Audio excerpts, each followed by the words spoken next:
ஒருத்தருக்கு வந்து நோட்டீஸ் அனுப்புறப்ப நம்ம டைரக்டா ஒரு வழக்கறிஞருடைய அறிவிப்பு கடிதத்தை வந்து டைரக்டா ஒரு வழக்கறிஞர் வந்து ஒரு தபால் மூலியமா போஸ்ட் வழியா அனுப்புவாரு. இப்போ இப்போ புதுசா வந்திருக்கிற அமெண்ட்மெண்ட் படி பார்த்தீங்கன்னா, என்ன சார் உங்ககிட்ட என்ன ஆவணங்கள் இருக்கு? உங்ககிட்ட என்ன டாக்குமெண்ட்ஸ் இருக்கு குடுக்கறதுனா எதுவுமே இல்ல சார். நான் நம்பிக்கையின் பேர்ல குடுத்தேன் அப்படின்னு சொல்லி. ஒரு குற்ற செயல்ல வந்து போலீஸ் வந்து நடவடிக்கை எடுக்கணும் அப்படின்னா, அது வந்து குற்றம் ஒரு செயல் நடந்திருக்கணும். அந்த மென்சரியா இருக்கணும் அப்படின்னு சொல்லுவாங்க. கேஸ் போட்டா அப்படியே ரொம்ப நாள் கேஸ் இழுக்கும். கேஸ் இழுத்துருவாங்க அப்படின்ற ஒரு ஃபியர் இருக்கும். என்னடா கேஸ் போட்டு நம்ம வக்கீலுக்கு செலவு பண்ணணும். நம்ம டைம்லாம் வேஸ்ட் ஆகும் அப்படின்ற மாரி.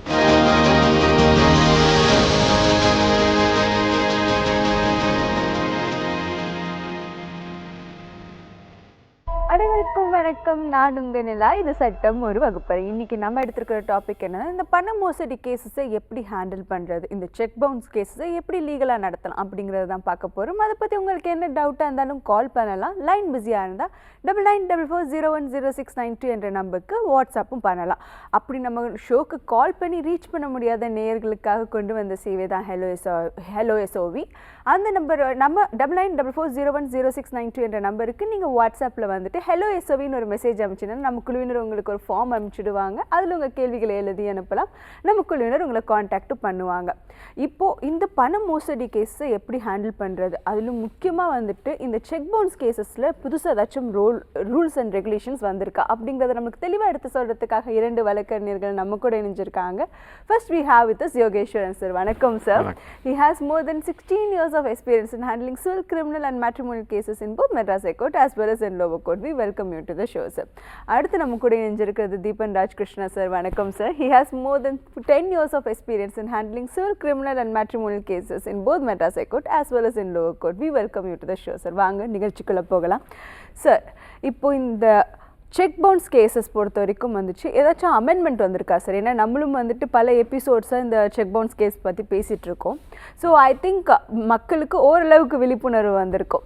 ஆனால் இப்போ ஏதாச்சும் நியூ ரூல்ஸ் அண்ட் ரெகுலேஷன்ஸ் ஏதாச்சும் வந்திருக்கா சார், மக்கள் தெரிஞ்சிக்க வேண்டிய ஒரு விஷயம்? கண்டிப்பாக இப்போ பார்த்தீங்கன்னா இந்த செக் பவுன்ஸ் கேசஸில் வந்து இப்போது எல்லாம் டிஜிட்டலைஸ் ஆக்கி, இப்போ டிஜிட்டல் இந்த வேர்ல்டில் பார்த்தீங்கன்னா இந்த சம்மன்ஸ் அனுப்புறதில்ல. இப்போ முதல்ல வந்து ஒருத்தருக்கு வந்து நோட்டீஸ் அனுப்புகிறப்போ நம்ம டைரெக்டாக ஒரு வழக்கறிஞருடைய அறிவிப்பு கடிதத்தை வந்து டைரெக்டாக ஒரு வழக்கறிஞர் வந்து ஒரு தபால் மூலியமாக போஸ்ட் வழியாக அனுப்புவார். இப்போது புதுசாக வந்திருக்கிற அமெண்ட்மெண்ட் படி பார்த்திங்கன்னா வழக்கறிஞர் மட்டும் இல்லாமல் சம்மந்தப்பட்ட அந்த நபரே கூட டைரெக்டாக வந்து அந்த சட்டப்படியான அந்த அறிவிப்புன்னு சொல்கிற அந்த நம்ம ஸ்டாச்சுட்டரி நோட்டீஸை வந்து சென்ட் பண்ணலாம். அவர் டைரெக்டாக அவரையாவே சென்ட் பண்ணலாம். அதுவும் இல்லாமல் இப்போது புதிய அமெண்ட்மெண்ட்டில் பார்த்திங்கன்னா அந்த நோட்டீஸை வந்து தபால் மூலம் மட்டுமும் அனுப்ப வேண்டிய அவசியம் இல்லை. வாட்ஸ்அப், இமெயில் போன்ற அந்த இப்போ இருக்கக்கூடிய நவீன வசதிகளில் கூட அந்த நோட்டீஸை வந்து அவங்களுக்கு அனுப்பி அதை அவங்க வந்து ரிசீவ் பண்ணிட்டாங்க அப்படின்ற ப்ரூஃப் இருந்தால் போதும். அதை வச்சு அவங்க மேலே வந்து நம்ம ஃபர்தராக கோர்ட்டில் வந்து ப்ரொசீட் பண்ண முடியும். அந்த அமெண்ட்மெண்ட்டு இப்போ புதுசாக வந்திருக்கு. இப்போ பார்த்திங்கன்னா இப்போ முதல்ல வந்து 20,000க்கு மேலே நம்மளுடைய இதுலேயே விவாதத்துலேயே நம்ம சொல்லியிருந்த மாதிரி 20,000க்கு மேலே இருக்கக்கூடிய கேஷ் டிரான்சாக்ஷன்ஸை வந்து சம்மந்தப்பட்ட அந்த நீதிமன்றத்தில் வந்து செக் பவுன்ஸ் கேஸில் வந்து பரிசீலிக்கக்கூடாதுன்ற மாதிரியான ஒரு உத்தரவு கொடுத்துருந்தாங்க. அதாவது ஹைகோர்ட்டினுடைய உத்தரவு அதை வந்து சுப்ரீம் கோர்ட்டில் போன பிறகு சுப்ரீம் கோர்ட்டில் வந்து அந்த உத்தரவை வந்து மறுபரிசீலனை பண்ணி அந்த 20,000ன்றது வந்து வருமான வரி சட்டத்துக்கு மட்டும்தான் தகுந்த மாதிரியான ஒரு நடைமுறை, அதை வந்து இந்த செக் பவுன்ஸ் நடைமுறையில் கொண்டு வர முடியாதுன்னு சொல்லி அந்த அமெண்ட்மெண்ட்டும் புதுசாக இப்போ அவங்க பரிந்துரை பண்ணியிருக்காங்க. இந்த மாதிரியான புதிய அமெண்ட்மெண்ட்டு இந்த சட்டத்தில் ஏற்பட்டிருக்கு இப்போது. Okay sir, thank you sir. நம்ம கூட காலர் இணைஞ்சிருக்காங்க, பேசிடலாம். ஹலோ, வணக்கம். வணக்கம் சார். வணக்கம் சார். உங்க பேர் எங்க இருந்து சார் கால் பண்றீங்க? டேனியல், சென்னையில இருந்து கால் பண்றேன் மேடம். ஓகே சார், சொல்லுங்க சார். ஒரு 11 இயர்ஸா ஒய்ஃப்க்கு மேல ஒரு செக் பவுன்ஸ் கேஸ் போட்டாங்க. ஓகே. அது 11 இயர்ஸா நடந்துட்டு கடைசியில எங்களை வந்துட்டு அக்யூஸ்டா தான் இது பண்ணிருக்காங்க. அப்பீல் போனோம். ஓகே. இன்னும் 2 இயர்ஸ் ஆகுது, இன்னும் எடுக்கவே இல்லை. ஓகே. அவங்க ப்ரூஃப் பண்ணணும்னு சொல்லி 5 ஜட்ஜ் மாறிட்டாங்க இங்க இருந்து தாம்பரம் கோர்ட்ல. ஓகே. ஆனா இப்ப என்ன சொல்லிட்டாங்க, எங்க மேலதான் இது கிரிமினல் இது வந்திருக்கு. பட் நாங்க அப்பீலுக்கு போயிருக்கோம். ஆனா இன்னும் அது செங்கல்பட்டு கோர்ட்ல எடுக்கவே இல்லை அது இன்னும். ஓகே ஓகே, அப்பீல் ஃபைல் பண்ணிருக்கீங்க, ஆனா ஃபர்ஸ்ட் ஹியரிங் இன்னும் வரலங்கிறீங்க, கரெக்ட்டா?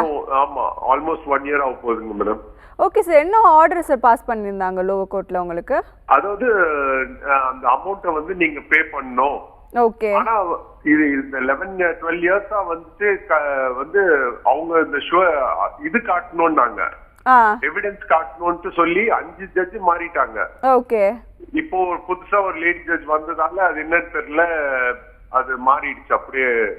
இல்லைன்னா இது எங்களுக்கு இதுவா தான் வரணும், ஃபேவரபிளா தான், பட் என்னன்னு தெரியல.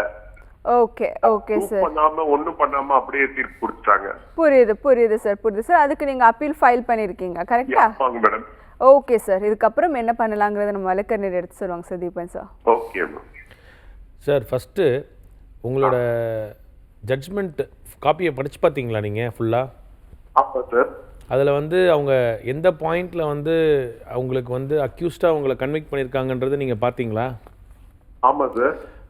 எந்த பாயிண்ட்டுன்னு நீங்கள் அதுக்கு அகேன்ஸ்டாக தான் அப்பீல் ஃபைல் பண்ணியிருக்கீங்க? ஆமாம் சார். அவங்க எந்த பாயிண்டில் உங்களை வந்து கன்விக்ட் பண்ணாங்க? கேஷை வந்து நாங்கள் வந்து பே பண்ணோன்ட்டு இது பண்ணியிருக்காங்க. 4 lakhs அவங்க இது பண்ணியிருக்காங்க. உங்கள் சைடில் நீங்கள் வந்து அந்த டிரான்சாக்ஷன் வந்து இல்லை அப்படின்னு சொல்லி நீங்கள் வந்து டிஸ்ப்ரூவ் பண்ணீங்களா? ஏன்னா வந்து சார் உங்களுக்கு செக் பவுன்ஸ் வந்து கேஸ் வந்து உங்களுக்கு 10 வருஷம் நடந்ததே வந்து ஒரு பெரிய விஷயம். ஏன்னா வந்து அது ஒரு சம்மரி ட்ரையல், சரிங்களா? அது வந்து அதிகபட்சம் வந்து இப்போ இருக்கக்கூடிய லேட்டஸ்ட்டு அமெண்ட்மெண்ட் படி பார்த்தீங்கன்னா உங்களுக்கு வந்து அதை 6 monthsக்குள்ளே வந்து அதை முடிச்சிடணும் அப்படின்னு சொல்லியிருந்தாங்க. உங்களுக்கு 11 years ட்ரையலை வந்து அவங்க புல் பண்ணி கொடுத்துருக்கிறதே வந்து பெரிய விஷயம் ஒன்று. ரெண்டாவது, ஜட்ஜஸ் மாறினதுனால வந்து அந்த இது வந்து உங்களுக்கு ஆர்டர் ஃப்ளக்சுவேட் ஆயிடுச்சுன்னு கிடையாது. ஸோ எவ்ரிபடி வந்து அந்தந்த ஜட்ஜு வந்து இருக்கிற எவிடன்ஸை பேஸ் பண்ணி தான் வந்து அவங்க ஆர்டர்ஸ் பாஸ் பண்ணுவாங்க. அண்ட் நீங்கள் அதில் இன்ஃப்ரிஞ்ச் ஆனீங்கன்னா நீங்கள் அந்த இம்ப்யூண்ட் ஆர்டருக்கு அகேன்ஸ்டாக நீங்கள் அப்பீல் போகலாம். ஸோ தேர்ட் பாயிண்ட், நீங்கள் அப்பீல் ஃபைல் பண்ணியிருக்கீங்க அப்படின்னா வந்து ஃபைல் பண்ணி வித்தின் அ மந்த் உங்களுக்கு வந்து ஹியரிங் வந்திருக்கும். ஏன்னா உங்களுக்கு 20% ஆஃப் தி செக் அமௌண்ட் நீங்கள் பே பண்ணணும் அப்பீலில். As per the amendment of 2018 negotiable instrument act படி நீங்கள் வந்து 148 கேபிட்டல் ஏன்னு இருக்குது. ஸோ அதுபடி வந்து ஒரு அப்பீல் வந்து ஒரு அக்யூஸ் ப்ரிஃபர் பண்ணும்போது அவங்க அந்த செக்கோட தொகையில் 20% வந்து அவங்க கட்ட சொல்லி தீர்ப்பு கொடுப்பாங்க அட்மிஷனில் வந்து. சப்போஸ் அவங்க அட்மிஷன் ஆயிடுச்சுன்னா அவங்களுக்கு. ஸோ நீங்கள் ஃபஸ்ட்டு உங்கள் அட்வொகேட் கிட்ட வந்து வெரிஃபை பண்ணுங்கள், கேஸ் நம்பர் கேளுங்க, உங்களோட அப்பீலோட கேஸ் நம்பர் என்ன அப்படின்றத நீங்கள் ஃபஸ்ட்டு கேட்டுட்டு அதை நீங்கள் கோர்ட்ஸில் ஆன்லைனில் வந்து உங்களுக்கு ஃபெசிலிட்டி இருக்கும், அதில் நீங்கள் சர்ச் பண்ணி அதோட கேஸ் ஸ்டேட்டஸ் செக் பண்ணலாம். இல்லைனா அவங்க அப்பீலே ஃபைல் பண்ணியிருக்க மாட்டாங்க. இது 2 ஆப்ஷன் தான் இருக்கும், சரிங்களா? Okay sir, thank you sir.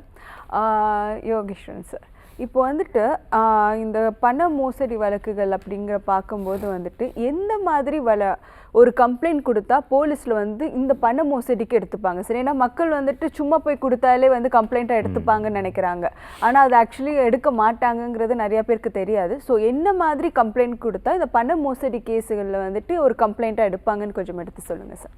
கண்டிப்பாக. இப்போ பண மோசடி வழக்குன்றது பார்த்தீங்கன்னா அதில் வந்து மென்சரியா அப்படின்ற அந்த குற்றமுறு மனப்பான்மை வந்து இருக்கணும்.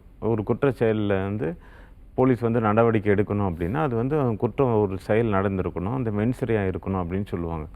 அதனால் இப்போது ஒருத்தர் வந்து இப்போ செக்கு ஒருத்தர் அமௌண்ட் வாங்கியிருக்காரு, அதுக்காக செக்கு கொடுத்துருக்காருன்னா அந்த செக்கை வந்து அந்த செக் பவுன்ஸ் கேஸ் படி அவர் வந்து செக்கை போட சொல்லியிருந்தால் நம்ம அந்த செக்கை போட்டோன்னே அந்த செக்கு வந்து பவுன்ஸ் ஆகி வந்துருச்சு அப்படின்னும் போது அது மேலே நம்ம செக் பவுன்ஸ் கேஸ் வந்து ஃபைல் பண்ணலாம். ஆனால் இப்போது அதை எடுத்துகிட்டு போயிட்டு நம்ம ஒருத்தர் மேலே போலீஸில் வந்து புகாராக கொடுத்து நம்ம போலீஸ் ஸ்டேஷனில் இது மாதிரி செக்கு கொடுத்துருக்காரு பவுன்ஸ் ஆகிடுச்சின்னு சொல்லி நம்ம கம்ப்ளைண்ட் கொடுத்தாலும் அவங்க வந்து அதை எடுத்துக்க மாட்டாங்க. அதுதான் செக்கு கொடுத்துருக்காரு பவுன்ஸ் ஆகிடுச்சின்னா அதுக்கு நீங்கள் செக் பவுன்ஸ் கேஸ் தான் ஃபைல் பண்ணணும். எங்ககிட்ட வந்து நாங்கள் வந்து அதுக்கு தனியாக கிரிமினல் கேஸ் வந்து ஃபைல் பண்ண முடியாதுன்னு சொல்லி அவங்க மறுத்துருவாங்க. அதனால் போலீஸ் ஸ்டேஷனில் பார்த்தீங்கன்னா ஒருத்தர் வந்து நம்மளை வந்து சீட்டிங் பண்ணணுன்ற ஒரு எண்ணத்தோட முதல்ல இருந்தே ஒரு நியாயமான ஒரு டிரான்சாக்ஷனே இல்லாமல் நம்மளை சீட்டிங் பண்ணி அமௌண்ட்டை வாங்கணும், இவர்கிட்ட இந்த அமௌண்ட்டை வந்து ஏமாற்றி எடுக்கணும் அப்படின்ற ஒரு எண்ணத்தோடு முதல்லேருந்து செயல்பட்டு அந்த சீட்டிங்கில் ஈடுபட்டிருக்காரு அப்படின்றத நம்ம போலீஸில் வந்து நிரூபிக்கணும். அப்போ தான் அது வந்து அந்த குற்ற வழக்காக எடுத்துகிட்டு அவங்க சீட்டிங்கில் 420 அப்படின்ற செக்ஷனில் வந்து அவங்க எஃப்ஐஆரை வந்து ஃபைல் பண்ணி அவங்க மேலே குற்ற வழக்காக அது பதிய முடியும். அதனால் இப்போ அதில் வந்து அவங்க எந்த மாதிரியான ஒரு குற்றத்தில் ஈடுபட்டார் அப்படின்றத நம்ம வந்து ஸ்டேஷனில் நிரூபிக்கணும். ஒரு நியாயமான ஒரு டிரான்சாக்ஷனில் இருந்து அவரால் பணம் கொடுக்க முடியல, அதனால் அந்த செக்கை வந்து நம்ம பவுன்ஸ் பண்ணிட்டோம் அப்படின்னா அந்த எல்லா கேஸையும் வந்து போலீஸ் ஸ்டேஷனில் எடுத்துக்க மாட்டாங்க. அதனால் இப்போ நிறைய அஃபென்ஸில் பார்த்தீங்கன்னா அவங்க ஒருத்தர்கிட்ட மட்டும் இல்லாமல் நிறைய பேர்கிட்ட ஒரு விஷயத்தை வந்து பண்ணி தரதா சொல்லி வெளிநாட்டுக்கு இது மாதிரி வேலைக்கு ஆள் அனுப்புறது, வெளிநாட்டில் வேலை வாங்கி தர்றது, மெடிக்கல் சீட்டு வாங்கி தர்றது, நான் நிலம் வாங்கி தர்றது, இப்படி சொல்லி பல்வேறு பக்கத்த ரீசனில் பார்த்தீங்கன்னா அவங்கக்கிட்ட வந்து சொல்லி அமௌண்ட்டை வந்து ரிசீவ் பண்ணுவாங்க. இதெல்லாம் பார்த்தீங்கன்னா இது வந்து ஒரு குற்ற வழக்கு. இதை வந்து போலீஸ் ஸ்டேஷனில் நம்ம புகார் கொடுத்து பண்ண முடியும்.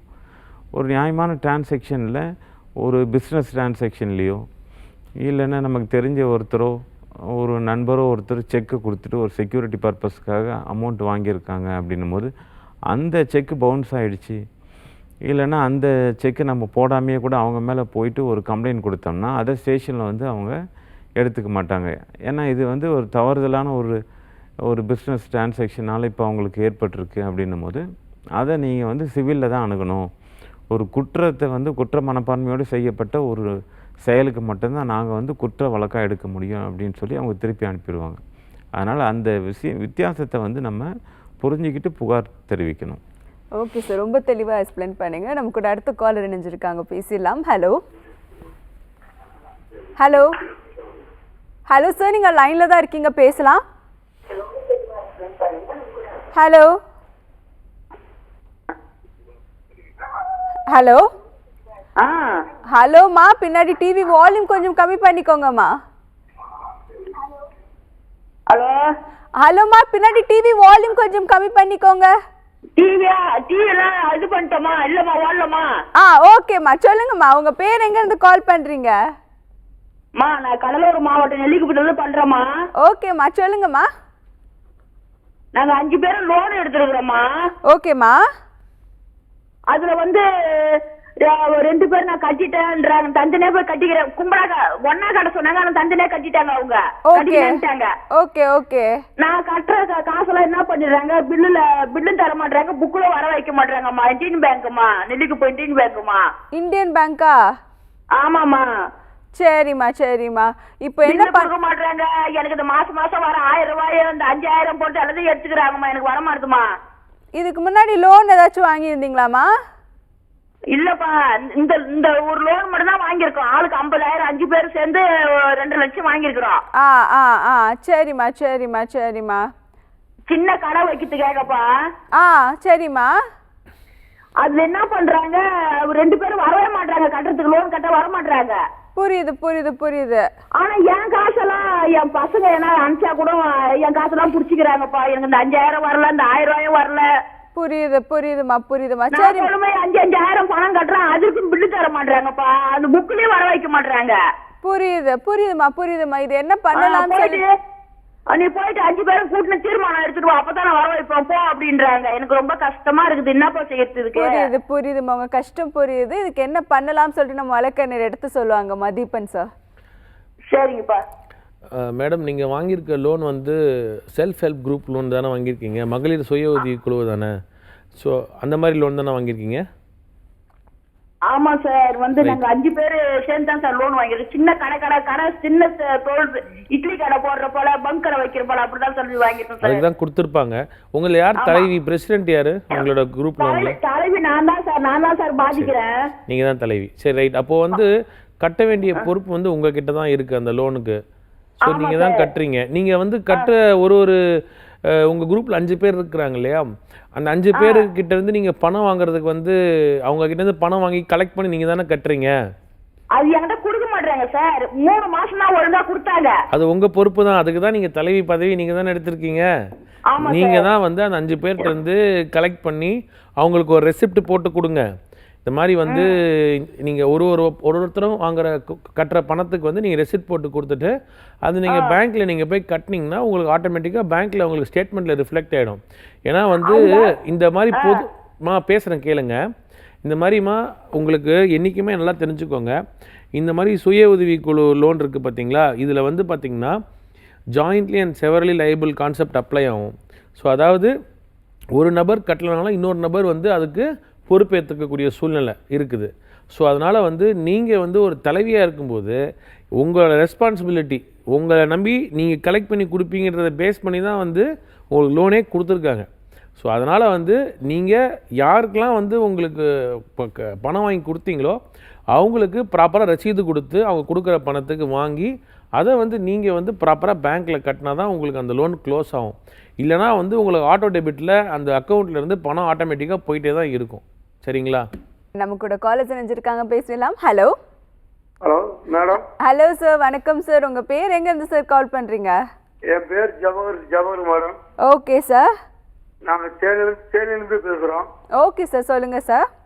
எங்கள் அண்ணன் ஒருத்தர் ஒரு 5 வருஷம் 2021 இறந்தார் மேடம். ஓகே. அவர் ஒரு அக்யூசியேட் வந்து இடம் விற்காத 50,000 அட்வான்ஸ் வாங்கியிருந்தாரு. ஓகே. அவர் 3 வருஷமா அவரு அட்வான்ஸ் இடத்தை முடிக்கல. ஓகே. வேற ஆளுக்கு இடத்த வித்துட்டாரு.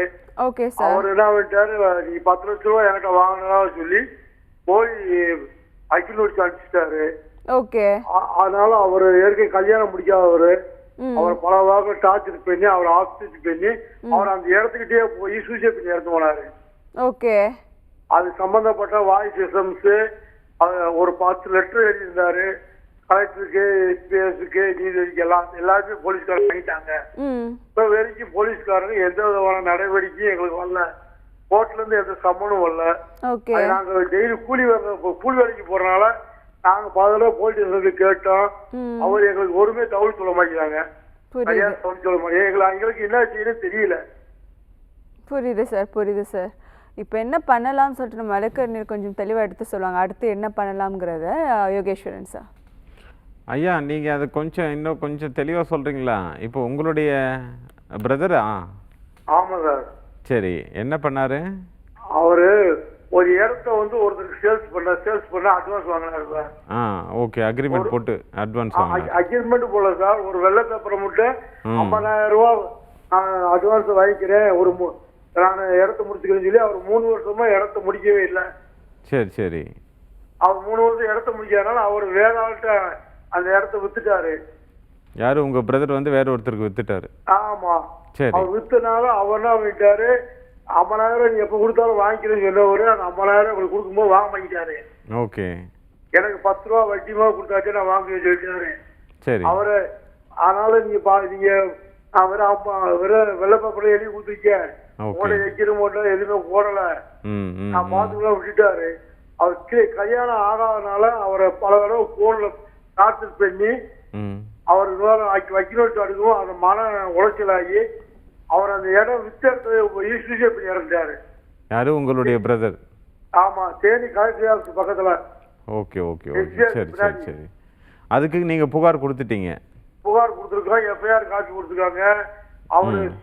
அவரு செல்போன்ல வாய்ஸ் எஸ்எம்எஸ் பண்ணிருக்காரு. என்னுடைய சாவுக்கு முழு காரணம் வந்து அவர் ஆடிட்டர் பண்ணிருக்காரு. எஃப்ஐஆர் போட்டுட்டாங்களா? ஆமா சார், எஃப்ஐஆர் போட்டுட்டாங்க. இன்னும் அது வந்து கோர்ட் வந்து வழக்கு கோர்ட்டுக்கு வரல. கோர்ட்டுக்கு வரல சார். கோர்ட்ல இருந்து இந்த சமயம் எங்களுக்கு அனுப்பல சார். அதான் இப்போ அந்த எஃப்ஐஆர் போட்டதுக்கப்புறம் பார்த்தீங்கன்னா அதில் வந்து சார்ஜ் ஷீட் குற்றப்பத்திரிக்கைன்றதை வந்து அவங்க தாக்கல் பண்ணணும். சம்மந்தப்பட்ட அந்த போலீஸ் ஸ்டேஷனில் ஒரு அதை இன்வெஸ்டிகேஷன் விசாரணைலாம் பண்ணி அதில் என்ன பண்ணுவாங்க, அவங்க சார்ஜ் ஷீட்டுன்னு குற்றப்பத்திரிக்கை வந்து தாக்கல் பண்ணணும். கோர்ட்டில் குற்றப்பத்திரிக்கை தாக்கல் பண்ண பிறகு அதுக்கு வந்து ஒரு சிசி நம்பர்னு கொடுத்துட்டு சம்மந்தப்பட்ட ஆப்போசிட் பார்ட்டிக்கு வந்து இது அனுப்புவாங்க. அவரை வந்து ஃபஸ்ட்டு எஃப்ஐஆர் போட்டதுக்கப்புறம் அவரை அரெஸ்ட் பண்ணியிருக்காங்களா அப்படின்னு பார்க்கணும். சப்போஸ் அரெஸ்ட் பண்ணல, அரெஸ்ட் பண்ணுறக்கூடிய செக்ஷன் போகல அப்படின்னாலும் இவங்க வந்து குற்றப்பத்திரிகை தாக்கல் பண்ணணும் கோர்ட்டில். அதுக்கப்புறம் தான் கோர்ட்லேருந்து ஒரு அதை நம்பர் பண்ணிவிட்டு சிசி நம்பர் பண்ணிவிட்டு சம்மன்ஸ் வந்து வரும். அதனால் நீங்கள் வந்து குற்றப்பத்திரிகை தாக்கல் பண்ணியிருக்கிறாங்களான்னு பாருங்கள். பண்ணலை அப்படின்னா இவங்க குற்றப்பத்திரிகை தாக்கல் பண்ணணும்னு சொல்லி நீங்கள் வந்து ஹைகோர்ட் டைரக்ஷன் கூட போட முடியும். போட்டு இவங்க இன்னும் இந்த வழக்கை வந்து தாக்கல் பண்ணாமல் வச்சுருக்காங்க, விசாரணை முடித்து சார்ஜ் ஷீட்டை ஃபைல் பண்ணணும்னு சொல்லி ஹைகோர்ட் டைரக்ஷன் வாங்கி நீங்கள் பண்ண வைக்க முடியும். அதனால் போலீஸ் ஸ்டேஷனில் கேட்டு பாருங்கள். இல்லைன்னா ஒரு வழக்கறிஞரை பக்கத்துலேயே அணுகி ஹைகோர்ட் டைரக்ஷன் வாங்கி அந்த கேஸை நீங்கள் வந்து விரைவாக முடிக்கிறதுக்கு டைரக்ஷன் வாங்கலாம். Okay sir, thank you sir. நம்ம நெக்ஸ்ட் காலர்கிட்ட பேசலாம். ஹலோ ஹலோ ஹலோ ஹலோம்மா, சொல்லுங்கம்மா. உங்கள் பேர் எங்கேருந்துமா கால் பண்ணுறீங்க? எங்க பேர் வந்து கோகிலா, புதுக்கோட்டையிலேருந்து கால் பண்ணுறோம். சொல்லுங்கம்மா. இது என்னோட பிரதர் வந்து அவங்களோட மாமியாருக்கு பணம் வாங்கி கொடுத்தாங்க ஒருத்தவங்க கிட்ட. ஓகே. அவரோட சைனை வச்சுதான் வாங்கி கொடுத்தாரு. ஓகே. அந்த அம்மா என்ன பண்றாங்க, பணம் கொஞ்சம் கூட கட்டல, கட்டுறது ஸ்டாப் பண்ணிட்டு நாலாம் பணம் கட்ட முடியாது அப்படின்ட்டு எங்க அண்ணா வந்து பிரச்சனையில மாட்டி விட்டாங்க. புரியுது. இப்ப இதுல இருந்து எப்படி வெளியே வர்றது? ஓகேம்மா, இதுக்கு என்ன பண்ணலாம்னு சொல்லிட்டு நம்ம சார் எடுத்து சொல்றாரு. தீபன் சார். மேடம், உங்க பிரதருக்கும் அவங்க ஒய்ஃப்க்கும் ப்ராப்ளம் இல்லைல்ல? ஒய்ஃபுக்கு ப்ராப்ளம் இல்ல. அவங்க அம்மா வந்து இந்த பொண்ணை நல்லா பிரெயின் வாஷ் பண்ணி இப்படி எப்படி சொல்றது, எங்க அண்ணா வந்து மென்டல் டார்ச்சர் பண்றது. நீ வந்து எங்க பணத்தை கட்டலன்னா நான் வீட்டை விட்டு போயிருவேன், நான் டிவோர்ஸ் பண்ணிடுவேன் அப்படின்னு சொல்லிட்டு அந்த அம்மா வந்து உஷாரா என்ன பண்றாங்க, இத காரணமா வச்சுட்டு அந்த பணத்தை அவங்க கட்டல, எங்க பிரதரோட தலையில கட்டிட்டாங்க. சரிம்மா, இப்போ ஆக்சுவலாக பார்த்தீங்கன்னா இப்போ இவர் தான் கேரண்டர் அந்த லோனுக்கு, சரிங்களா? ஸோ வந்து அவங்க கட்ட முடியல அப்படின்னா வந்து இவர் தான் லயபிள் கட்டுறதுக்கு. இப்போது அவங்களோட மதரின்ல பேரில் ப்ராப்பர்ட்டி ஏதாவது இருக்கா? ஓகே, இருக்குங்களா? சரி, எவ்வளோ அமௌண்ட்டு டோட்டலாக லோன் அமௌண்ட்டு? லோன் கிடையாது, இது வந்து வட்டிக்கு வாங்கி கொடுத்தாங்க. ஓ, எவ்வளோக்கு வட்டி? யார், பிரைவேட் ஃபினான்சியர்கிட்ட வாங்கி கொடுத்தாங்களா, மணி லெண்டர் கிட்ட? ஆமா, ஒரு 4 லட்சத்துக்கிட்ட. பேங்க் அவ்வளோ இருக்கும்போது ஏன் மணி லெண்டர்ஸ் கிட்ட போறீங்க? சரி, ஓகே, ரைட்டு. ஸோ இப்போ வந்து அப்போது இவர் டாக்குமெண்ட்ஸ் பேப்பர்ஸ்லாம் இவர் கையெழுத்து போட்டிருக்காரா? செக்கு, ப்ரோனோட் இதுலலாம்? ஆமா, இவரோட சைன் இருக்கு. அப்போ வேற வழி இல்லையாம்மா? சார், பண்ணிட்டாங்க. ஆமாம். ஸோ அதனால் வந்து வேறு வழி கிடையாது. பட் இருந்தாலும் வந்து அவங்க மதரின்லாவை சேஃப்கார்ட் பண்ணால் ஆட்டோமேட்டிக்காக ஒரு ஃபேமிலி லைஃப் சேஃப்கார்ட் ஆகிடுது இல்லையா? ஆமாம். ஸோ அதனால் அவங்க மதரின்லாவை சேஃப்கார்ட் பண்ண சொல்லுங்கள் பை பேயிங் ப்ராப்பர் பேமெண்ட். சரிங்களா? Okay sir, thank you sir. நம்ம அடுத்த காலர்கிட்ட போய் பேசலாம். Hello madam. வணக்கம் சார். வணக்கம் சார், உங்கள் பேர் எங்கேருந்து கால் பண்ணுறீங்க? Okay sir. ஓகே சார், சொல்லுங்க சார். ஹலோ, வணியம்பட்டி கௌசிமோடு மேடம். ஓகே சார், சொல்லுங்க சார், உங்க கேள்வி கேட்கலாம் சார். மேடம், டாடி 2017 இறந்துட்டாங்க. ஓகே. 2000 அதாவது எங்க அப்பா வந்த உடனே பென்ஷனும் லாக் பண்ணிட்டாங்க. பேங்க்ல போய் லாக் பண்ணிட்டேன். ஓகே. பேங்க்ல போய் லாக் பண்ணி திருப்பி அந்த ரூபாய் எடுக்கிறதுக்கு அவங்க புருஷ பேங்க்ல நாங்க 5 பேர். ஓகே. உடன் பிறந்தவங்க 5 பேர் உடன் பிறந்தவங்க. Okay sir. ஒரு அண்ணன் வந்து சின்ன பிள்ளை, பெரிய எங்க அப்பா மிலிட்டரியில இருக்கிறப்ப காணாம போயிட்டாரு. சின்ன பிள்ளையில அவர் காணாம போயிட்டாரு. அதனால அந்த பென்ஷன் 57 ரிட்டையர்ட் ஆகிறப்ப எங்க அப்பா 18,500 வாங்கிட்டு இருந்தார். ரூபாய் எடுக்க முடியல. ஓகே. அது வியூ எப்பயார் போடுங்கன்னு அவர் யாரு பேங்க் மேனேஜர் சொன்னாங்க சார். பேங்க் மேனேஜர் சொன்னா அவர் வியூ ஓட்ட போங்கன்னாரு. வியூ ஓட்ட இதுல போலீஸ் ஸ்டேஷன்ல போட மாட்டேன்ட்டாங்க. வியூ ஓட்ட போனதுக்கு 7 வருஷம் ஆச்சுனாலே டெத் சர்டிபிகேட் கொடுத்துருவாங்க. 7 வருஷம் ஆனாலும் டெத் சர்டிபிகேட் கொடுத்துருவாங்கன்னாங்க. அது 7 வருஷம் டெத் சர்டிபிகேட் கொடுக்க அப்ளை பண்ண போனேன். திருப்பி அத ஒருத்தர் இன்னொரு வக்கீல் சாரு, நீங்க ஒன்னும் செய்ய வேண்டாம், இந்த அப்ளிகேஷன் மட்டும் வாங்கினா நீங்க பேங்க்ல போய் கொடுத்து வாங்கிக்கலாம்னு சொல்லி அது அப்படியே நிக்குங்க சார். Okay okay okay. இதுக்கப்புறம் என்ன பண்ணலாம், எது பண்ண உங்களுக்கு கரெக்டான ஆன்சர் கிடைக்கும்ங்கிறத நம்ம வழக்கறிஞர் எடுத்து சொல்லுவாங்க. யோகேஸ்வரன் சார். சொல்லுங்க மேடம். சார், நீங்கள் பேங்க்கில் நீங்கள் போய் கேட்டதுக்கு என்ன சொன்னாங்க? அதாவது டெத் சர்டிஃபிகேட் வேணும்னாங்க சார். டெத் சர்டிஃபிகேட் யாரு? உங்கள் ஃபாதருடைய டெத் சர்டிஃபிகேட்டா? இல்ல அண்ணன், இல்லை உங்கள் பிரதர். Okay okay. ஓ, அவர் தொலைஞ்சு போயிட்டாருன்னு சொன்னீங்க இல்லையா? ஓகே. அவர் எவ்வளோ நாள் ஆச்சு அவர் தொலைஞ்சு போயிட்டு? அது எனக்கு தெரிஞ்சு எனக்கு 47 வயசுங்கய்யா. ஓ, சரி சரி சரி. அப்போ நீங்கள் அதான் 7 வருஷத்துக்கு மேலே ஒரு நபர் வந்து இருக்கிற இடம் தெரியாமல் இருக்குது அப்படின்னா அவர் வந்து சட்டப்படி இறந்துட்டதா தான் கணக்கு. அதுக்கு நீங்கள் வந்து கோர்ட்டில் வந்து ஆமாம், நீங்கள் அதுக்கு கோர்ட்டில் வந்து இந்த மாவட்ட நீதிமன்றத்தில் வந்து இது பெட்டிஷன் போட்டிருக்கணும். ஒரு அட்வொகேட்டை வச்சு நீங்கள் பெட்டிஷன் போட்டிங்களா? சரி. அது நீங்கள் அது போட்டிங்கன்னா அங்கே வந்து டெத் சர்டிஃபிகேட் அவர் இறந்துட்டாருன்ற சர்டிஃபிகேட்டை கொடுக்க சொல்லி உங்களுக்கு உத்தரவு கொடுப்பாங்க. அந்த சர்டிஃபிகேட்டை கிடைக்கும். அதை வச்சு நீங்கள் வந்து பேங்க்கில் எடுத்துகிட்டு போய் இந்த ஃபார்மாலிட்டிஸை வந்து பண்ணலாம். அதனால் நீங்கள் உடனே ஒரு வழக்கறிஞர் அணுகி அந்த கோர்ட்டில் வந்து அணுகணும். Okay sir, thank you sir. நம்ம அடுத்த காலர்கிட்ட பேசலாம். ஹலோ ஹலோ சார் வணக்கம். வணக்கம் சார். வணக்கம் சார். உங்கள் பேர் எங்கேருந்து சார் கால் பண்ணுறீங்க? சார் ராஜா சார், திருச்சிங்க. ஓகே சார், சொல்லுங்கள் சார். சார் கடை அதிகமாக இருக்குன்னு எல்லாத்துக்கும் மஞ்சள் நோட்டீஸ் அனுப்பிடுங்க. ஓகே. அதாவது வாங்கினவங்க யாருமே எதிர் மனு தாக்கல் பண்ணல. ஓகே. வக்கீல் கிட்டே தான் மஞ்சள் நோட்டீஸ்ல அனுப்பி யாருமே வந்து இது ஆஜராகிறாங்க. மறுபடியும் இப்போ கேட்டால் மறுபடியும் சம்மன் அனுப்பணுன்றாங்க. ஓகே. அதில் என்ன சார் இது? ஓகே, என்ன ப்ரொசீஜருங்கிறத நம்ம வழக்கறிஞர் எடுத்து சொல்லுவாங்க சார். தீபன் சார். சார் இப்போ சம்மன்ஸ் வக்கீல் என்ன சொல்றாரு சார்? சார் வக்கீல் வந்து நோட்டீஸில் அனுப்பிச்சுன்னு சொன்னாங்க சார். அது ஒரு 1.5 வருஷம் அது இது பண்ணி இப்போ வந்து நீங்க கேட்டா சம்மன் அனுப்புங்க ரெடி பண்ணிருக்கீங்க. அது எவ்வளோ அமௌண்ட் சார் பிரச்சனை அது உங்களுக்கு? அது 1.5 கோடிங்க சார். 1.5 கோடியா? ஆமாங்க சார். சரியா, உங்ககிட்ட இருந்து வாங்கிட்டு போயிட்டாங்களா? இல்லை சார், 7 மணி நேரம் கொஞ்சம் லாஸ் ஆயிடுங்க சார். சரி, ஓகே. எப்போ உங்களோட பார்ட்னரோட வியாபாரம் செஞ்சு உங்களுக்கு அந்த 1.5 கோடி நஷ்டமாயிடுச்சு? நஷ்டமாயிடுச்சு சார். எப்போ உங்களது வந்து பிரைவேட் லிமிடெட் கம்பெனியா இல்லை ப்ரொப்ரைட்டர்ஷிப்பா இல்லை ஃபைனான்ஸ் கம்பெனி? ஆமாங்க சார். சரி, ஓகே சார். நீங்கள் வந்து அந்த நபர் இப்போ இருக்காரா? உங்கள் பார்ட்னரு ட்ரேசபிளாக இருக்காரா? இல்லை இருக்காரு சார். அவங்க எல்லாம் நோட்டீஸ் அனுப்பி, ஆனால் யாருமே எதிர்மொழி தாக்கல் பண்ணல. சரி, ஓகே. இப்போ உங்களுக்கும் அந்த உங்கள் பார்ட்னருக்கு தான் பிரச்சனை, சரிங்களா? இல்லை சார், நான் ஃபைனான்ஸ்ல நான் தான் வாங்கி கொடுத்துருக்கேன். அது பார்ட்னர்ல இல்லைங்க, நான் தான் வாங்கி கொடுத்துருக்கேன். ஓ, ஃபைனான்ஸ் நீங்கள் வாங்கி கொடுத்துருக்கீங்க? நான் வாங்கி கொடுத்துருக்கேன் சார். அவர் என்ன பிஸ்னஸ் பண்ணுறாரு அப்போ? ஃபைனான்ஸ் தான் பண்ணிட்டு இருக்காரு. சரி, இப்போது நீங்கள் வந்து பணம் வாங்கி கொடுத்ததுக்கு நீங்கள் செக்யூரிட்டியாக கொடுத்த டாக்குமெண்ட், பேப்பர் ஒர்க், அவருக்கு நீங்கள் பணம் கொடுத்ததுக்கு ப்ராப்பர் பேப்பர் ஒர்க்லாம் வச்சுருக்கீங்களா? அதெல்லாம் எதுவுமே இல்லைங்க சார். எதுவுமே இல்லையா? அவரு எழுதிவாங்க, நானே இது பண்றேன்.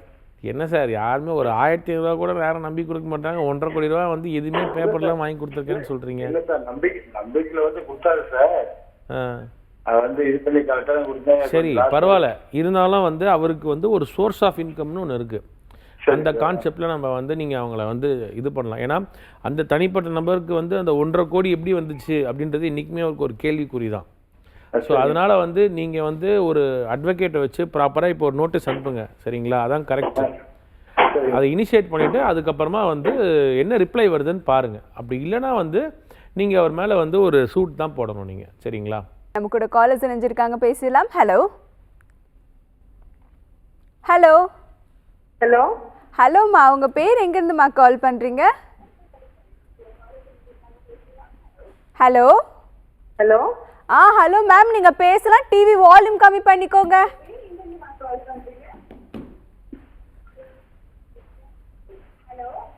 ஹலோ ஹலோ மேம், நீங்கள் டிவி வால்யூம் கம்மி பண்ணிக்கோங்க. Hello madam. சொல்லுங்க சொல்லுங்க. நான் திருநெல்வேலியில இருந்து பேசுறேன் மேம். ஓகே மேம், சொல்லுங்க மேம். இல்ல, என் பொண்ணு வந்து திருநெல்வேலியில கல்யாணம் பண்ணி கொடுத்து சென்னையில இருந்தாங்க. ஓகே. அப்போ அவங்க ஒருத்த வந்து இந்த தெரிஞ்ச பையன் தான் ரெய்டு பண்ணி தரேன்னு சொல்லிட்டு கொஞ்சம் கொஞ்சமா பணத்தை வாங்கி ஒரு 8 லட்சம் ரூபாய்க்கு மேல பணத்தை வாங்கிதான். ஓகே. என்ன பண்றேன்னு சொல்லி 8 லட்சம் வாங்கினாங்க. இந்த ஏதோ என்ன சொல்லுது விளையாடுறது ட்ரைனிங் பண்றதாம்ல. என்ன ட்ரைனிங்? ஏதோ ட்ரைனிங் பண்ணி உங்களுக்கு நான் பணம் கொடுப்பேன், நீங்க கொஞ்சம் கொஞ்சம் பணம் கொடுத்தீங்கன்னா நான் பண்ணி தருவேன்னு சொல்லி ஏமாத்தி ஒரு 8 லட்சம் ரூபாய் வரை வாங்கியிருக்கான். தெரிஞ்ச பையன் தான். Okay okay. அந்த ஷேர் மார்க்கெட் அந்த மாதிரியா மேம்? ஆமா ஆமா, அந்த மாதிரி தான் நினைக்கிறேன். சரி, ஓகே, சொல்லுங்க மேம். இப்ப அவங்க கொடுத்தது, நாங்க பணம் இவங்க கொடுத்ததுக்குள்ள ஆதார்லாம் இருக்கு, அவங்க அனுப்புனதுக்குள்ளதான் வச்சிருக்காங்க. சரி சரி. அது போலீஸ்ல சென்னையில கம்ப்ளைண்ட் பண்ணாங்க. அது கொஞ்ச நாளுக்கு அப்புறம் அந்த பத்தி அவங்க கொஞ்சம் நடவடிக்கை எடுக்கல. அதுக்குள்ள அவ என் பொண்ணு கன்சீவ் ஆகி அது கொஞ்சம் பிரச்சனையில இருந்துச்சு. சரி. இப்போ நாங்க திருநெல்வேலியில தாங்க இருக்கோம். மறுபடியும் ஏதாவது கேஸ் கொடுத்தா அது மூவ்மெண்ட் பண்ணி எடுக்கலாமா ஏதாவது பண்ணலாமான்னு தெரியல. சரிம்மா. குடும்பத்துல ரொம்ப பிரச்சனையா இருக்குது. அதனால அந்த பையன் ஆனா இருக்கிற இடம் அட்ரஸ் எல்லாமே எங்களுக்கு தெரியும். புரியுதுமா. எப்படி இந்த பணத்தை மீட்கலாம் அப்படிங்கறத நம்ம வழக்கறிஞர் எடுத்து சொல்லுவாங்கம்மா உங்களுக்காக. யோகேஸ்வரன் சார். அம்மன், உங்க இப்ப பொண்ணு வந்து இதுல திருநெல்வேலியில இருக்காங்க இல்லையா அவங்க? ஆமாங்க சார், சென்னையில தான் இருந்தாங்க. இப்ப திருநெல்வேலிக்கு அனுப்பி பணம் கொடுத்ததெல்லாம் சென்னையில இருக்கும்போது தான் பணம் கொடுத்துருந்தாங்க. ஆமாங்க சார், ஆமாங்க சார். பணம் கொடுத்ததுக்கு எல்லாமே வந்து பேங்க் டிரான்சாக்ஷன் அந்த ஜிபே ப்ரூஃப் எல்லாமே இருக்கா? எல்லாம் வச்சிருக்காங்க சார், எல்லாம் வச்சிருக்காங்க. சரி, அவரோட மற்ற இது கடன் பத்திரத்தில் எழுதி கொடுத்ததோ செக்கு கொடுத்ததோ அந்த மாதிரி எதனா கொடுத்துருக்காரா? இல்ல இல்ல இல்ல, அப்படிலாம் ஒண்ணு கொடுக்கல. வெறும் இந்த ப்ரூஃப் மட்டும்தான் இருக்கு. ஆமா, இந்த ப்ரூஃப் அனுப்புறோம். அவனுக்கு பணம் டிரான்ஸ்ஃபர் பண்ற இதெல்லாம் வச்சிருக்காங்க. அவர் வந்து திரும்ப பணம் வாங்கினார் இல்லையா? திரும்ப பணம் ஏதாவது ட்ரேடிங்ல வந்து அவர் சம்பாரிச்சு ஏதாவது திரும்ப எதனா கொடுத்தாரா? இல்ல, ஃபர்ஸ்ட் ஆரம்பத்துல ஏதோ ஒரு கொஞ்சம் கொஞ்சமா கொடுத்துருக்காங்க. அவரு எவ்வளவு தூரம் கொடுத்துருக்காரு? ஒரு 15,000 30,000 கிட்ட கொடுத்தாராமா. ஓ, அவ்வளோதான் கொடுத்தாரு. அதுக்கப்புறமா எந்த அமௌண்ட்டும் கொடுக்கல. இது எவ்வளோ நாள், எத்தனை மாதம் எல்லாம் வருஷ கணக்கெல்லாம் கொடுத்துக்கிட்டு இருந்தாங்களா? எவ்வளோ நாளில் இது கொடுத்த அமௌண்ட் இது? ஒரு மாசத்துக்குள்ளார. எத்தனை மாதம் கொடுத்துருக்கு? ஒரு மாசத்துக்குள்ளார கொடுத்துருங்க சார். ஒரு மாசத்துக்குள்ளே இந்த 8 லட்சத்தை கொடுத்துட்டாங்க.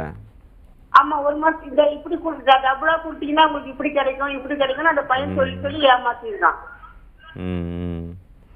சரி, இப்போ எவ்வளோ நாள் ஆச்சு? இப்போ அவருக்கு பணத்தை கொடுத்துட்டு எவ்வளோ நாள் ஆகுது? நீங்க இப்போ 1 லட்சம் ரூபாய் கொடுத்தாதான் இந்த பணத்தை எடுக்க முடியும், இந்த பணத்தை எடுக்க முடியும் கேட்டு ஏமாத்தி கேட்டிருக்கான். சரி. அதான் எவ்வளோ நாள் ஆகுது இந்த பணத்தை இப்போ கொடுத்து நீங்க?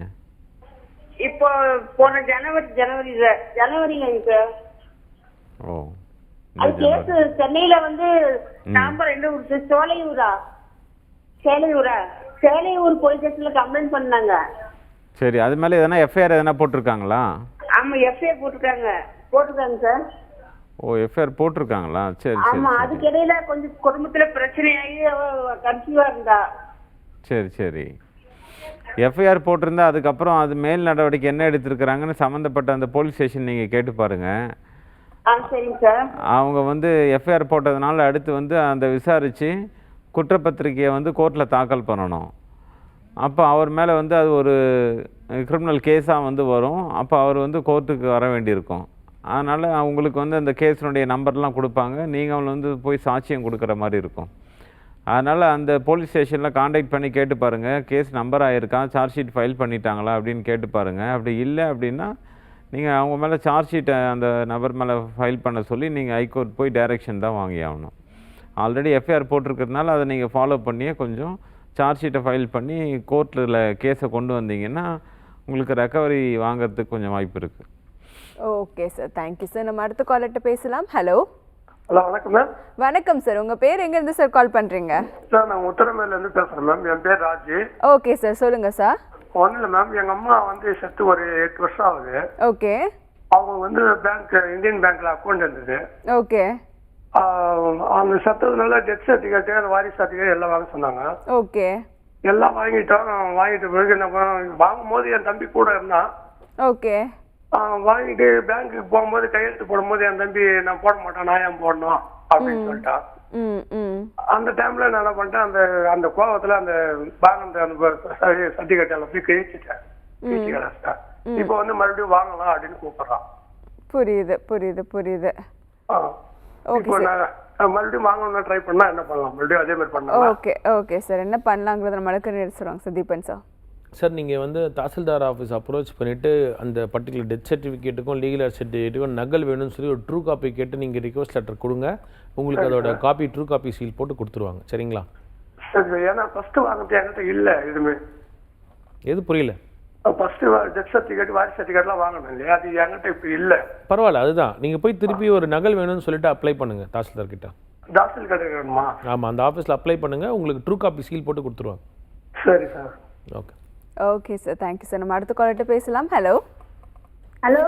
ஹலோ சொல்லுங்கம்மா, உங்கள் பேர் எங்கேருந்து கால் பண்ணுறீங்க? நான் நாமக்கல் மாவட்டத்திலிருந்து பேசுறேங்கண்ணா. ஓகே மேம், சொல்லுங்கள் மேம். நான் கல்யாணம் பண்ணிட்டு வந்த கடை ஒன்று காஞ்சிபுரத்தில் வச்சிருந்தேங்க நான்.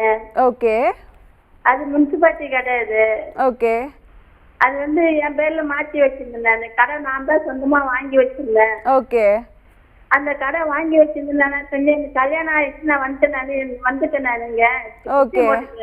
ஓகே. அப்ப வந்து தங்கச்சி நான் செஞ்சேன், நீங்க எனக்கு கடை கொடுன்னு சொல்லி எழுதி வாங்கினா, நான் உனக்கு காசு தரேன்னு சொல்லிட்டு இது வரைக்கும் எனக்கு காசு தரல. அது என்ன பண்றதுன்னு தெரியல. ஓகேம்மா, எப்படி காசு திருப்பி வாங்கலாம் அப்படிங்கறத நம்மளுக்கு நெட் சொல்லுவாங்க. ஆமாங்க, காசே எனக்கு கொடுக்கல. நான் அத்தனை எழுதி கொடுக்க நான் காசு தரேன்னு சொல்லி காசு எழுதி கொடுத்தேன், காசே கொடுக்கல எனக்கு. புரியுது. நீங்க கேட்டீங்களாமா? கேட்டு பார்த்துட்டு நான் எனக்கு கொடுக்க மாட்டேன் தரேன் தானே சொல்லி 13 வருஷமா ஆகிட்டேன் எனக்கு. ஓகே ஓகே ஓகேம்மா. இப்போ எப்படி அதை திருப்பி வாங்கலாம்ங்கிறத நம்ம வழக்கறிஞர் எடுத்து சொல்லுவாங்கம்மா யோகேஸ்வரன் சார். சரி. ஆமாம், நீங்கள் வந்து உங்கள் கடை வந்து நீங்கள் வாடகைக்காக எடுத்துருந்தீங்களா முனிசிபாலிட்டியில்? இல்லை, முனிசிபாலிட்டி நான் சொந்தமாக ஒருத்தர் கை மேலேயே வாங்கிட்டேங்க, வாங்கினங்க கடை இது. சரி சரி, அதை வந்து இவங்களுக்கு வந்து கை மாற்றி கொடுத்துட்டீங்க. அதுக்கு வந்து அவங்க அமௌண்ட்டு தரதா சொல்லியிருந்தாங்க. எங்கள் வீட்டுக்காரர் கையெழுத்து போடல, நான் மட்டும்தான் கையெழுத்து போட்டு கொடுத்தேன். நீங்கள் எதில் கையெழுத்து போட்டு கொடுத்தீங்க? பாண்டு பத்திரத்தில் கையெழுத்து போட்டு கொடுத்துட்டேன். அந்த கடையை அவர் இனிமேல் அவங்க எடுத்துக்கலாம், நாங்கள் நடத்திக்கலாம்னு சொல்லி நீங்கள் கையெழுத்து போட்டு கொடுத்துட்டீங்க. எழுதி கொடுத்தேன் நான். இப்போ அவங்க கடை நடத்திக்கிட்டு இருக்காங்க அங்கே? இல்லை, அவங்க கடையை மூடியே வச்சுக்கிறாங்க. 10 வருஷமா கடையை மூடி வச்சுக்கிறாங்க அவங்க. ஆஹா, சரி. ஆனால் அதுக்கு எவ்வளோ தொகை தர்றதா சொல்லியிருந்தாங்க? நான் உங்களுக்கு 3 லட்ச ரூபா தரேன் சொன்னாங்க. ஓகே. ஆனால் இது வந்து சொன்னது 13 வருஷத்துக்கு முன்னாடி. 13 வருஷத்துக்கு முன்னாடி தான் சொன்னது. நீங்கள் ரொம்ப நாள் வந்து வேஸ்ட் ஆக்கிட்டீங்க இல்லையா? அதனால் நீங்கள் என்ன பண்ணலாம், இப்போ ஒரு வழக்கறிஞரை வச்சு அவங்களுக்கு வந்து ஒரு லீகல் நோட்டீஸ் ஒன்று கொடுங்க. அவங்க என்ன சொன்னாங்க, இது மாதிரி அமௌண்ட் எவ்வளோ கொடுக்கறதா சொன்னாங்க, எவ்வளோ நாளில் கொடுக்கறதா சொன்னாங்க, அது எல்லாத்தையும் தெளிவாக போட்டு ஒரு வழக்கறிஞர் நோட்டீஸ் கொடுத்து அந்த தொகையை வந்து வட்டியோடு சேர்த்து நீங்கள் திரும்ப கொடுக்கணும். இல்லைன்னா உங்கள் மேலே வந்து கோர்ட்டில் கேஸ் ஃபைல் பண்ணுவோம் அப்படின்னு சொல்லி அவங்களுக்கு வந்து சட்டப்பூர்வ ஒரு நோட்டீஸ் ஒன்று கொடுங்க. அந்த நோட்டீஸை பார்த்துட்டு அவங்க வந்து பேசுகிறாங்களா இல்லையான்னு பாருங்கள். இல்லைன்னா அது மேற்கொண்டு நீங்கள் அவங்க மேலே சிவில் வழக்காகவே தாக்கல் பண்ணி மணி ரெக்கவரி சூட்டுன்னு அவங்க மேலே ஃபைல் பண்ணலாம். நம்ம கூட காலர் இணைஞ்சிருக்காங்க, பேசிடலாம். Hello hello hello sir, actually இதுக்கு முன்னாடி ஒரு காலர் வந்துட்டு நான் ஒரு 1.5 கோடி கிட்ட ஒருத்தங்க கிட்ட வந்துட்டு ஒன்றுமே வாங்காமல் வந்துட்டு கடன் கொடுத்துருந்தேன் அப்படின்னு சொல்லியிருந்தார். இந்த மாதிரி ஆக்சுவலி நிறையா பேர் வந்துட்டு நம்மளுக்கு தெரிஞ்சவங்க, அதுக்கப்புறம் நெய்பர்ஸ், இந்த மாதிரி ஆள்கிட்ட வந்துட்டு நிறையா பேர் ஏமாந்து கொடுக்குறாங்க. ஸோ இப்படி இருக்கிற மாதிரி வந்து இப்படி யாருன்னே தெரியாமல் எந்த ஒரு எவிடன்ஸும் வாங்காமல் இவங்க பாட்டு ஒரு நம்பிக்கையின் பேரில் கொஞ்ச நாள் பழகின பேரில் காசு கொடுக்கும்போது என்னென்ன எவிடன்ஸ் அவங்க வாங்கி வச்சுக்கணும் சார்? ஆமாம், அதாவது இப்போ அவர் வந்து அவரோட ஃப்ரெண்டுக்கு 1.5 கோடி ரூபா நான் கொடுத்தேன் ஃபினான்ஸ் பிஸ்னஸ் பண்ணுறதுக்கு அப்படின்னு சொல்லியிருக்கிறாங்க. அப்புறம் அவர் என்ன பண்ணியிருக்கிறாரு, போய் ஐபி ஃபைல் பண்ணியிருக்காரு, இன்சால்வெண்ட்டுன்னு சொல்லி ஐபி ஃபைல் பண்ணியிருக்காரு. அதுக்கப்புறமா வந்துட்டு அவரோட அட்வொகேட் என்ன சொல்லியிருக்காரு, இந்த மாதிரி நம்ம டிஸ்சார்ஜ் பண்ணிடலாம், சம்மன்ஸ் வரும்போது நம்ம அந்த டைமில் போய் நம்ம கண்டெஸ்ட் பண்ணலான்ட்டு. பட் அதுக்கு தான் அவர்கிட்ட நான் கேட்டிருந்தேன், என்ன சார் உங்ககிட்ட என்ன ஆவணங்கள் இருக்குது, உங்ககிட்ட என்ன டாக்குமெண்ட்ஸ் இருக்குது கொடுக்குறதுனா? எதுவுமே இல்லை சார், நான் நம்பிக்கையின் பேரில் கொடுத்தேன் அப்படின்னு சொல்லியிருக்காரு. ஸோ இந்த நம்பிக்கையின் பேரில் கொடுத்தேன் அப்படின்னு சொல்கிறத வந்து ப்ரூவ் பண்ணுறது ரொம்ப கஷ்டம். ஸோ அப்போது ப்ரைமரியாக வந்து நாம் ஒருத்தருக்கு பணம் கொடுக்கும்போது நம்ம அக்கௌண்ட்டில் கொடுக்கணும்.